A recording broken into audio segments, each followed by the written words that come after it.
all of us, we have to find our niche.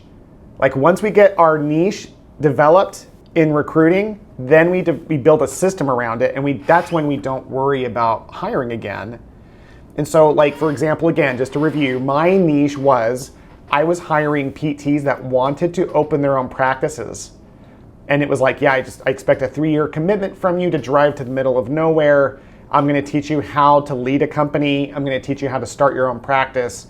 And a very small percentage of those people actually did, but I fulfilled my commitment to them, but that was my niche, right? I would go into a classroom and say, hey guys, we're going to teach you how to find your best job fit of all time. By the way, who here wants to open their own practice, right?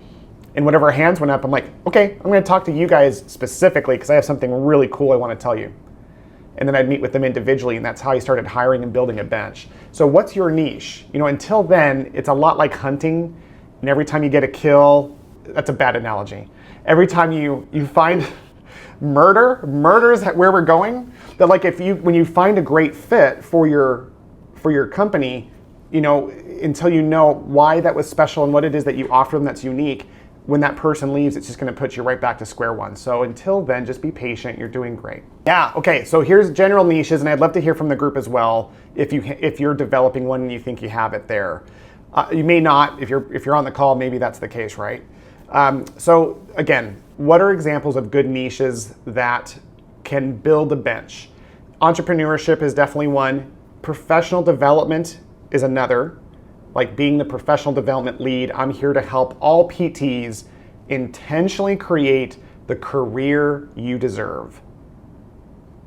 Then there's the mentorship specialization niche that can range from diagnostics to hand specialty to just straight up general physical therapist master. Like, you want to be in the outpatient? I'm going to teach you how to be really good at a lot of different conditions. There's that piece of it. Then there's the autonomy piece. These are people who are looking for part-time individuals that want a really crazy flexible schedule. There's actually a whole niche around that can help you build a business. We get pigeonholed a lot of times in what we think we need.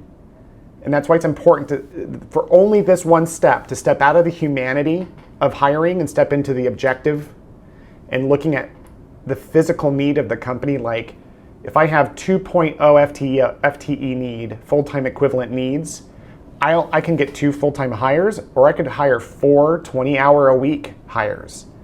So that is interesting because I have success in my current company. When I switch my mindset in my billing company around full-time and part-time, 50% of my employees are 0.2 or 0.5 FTEs that I hired intentionally because these are talented people who want maximum flexibility. And I actually don't care what hours of the day they work as long as they get certain hours done. And we have to put them on a schedule, but they create it completely on their own. So there's all these niches around what you can create.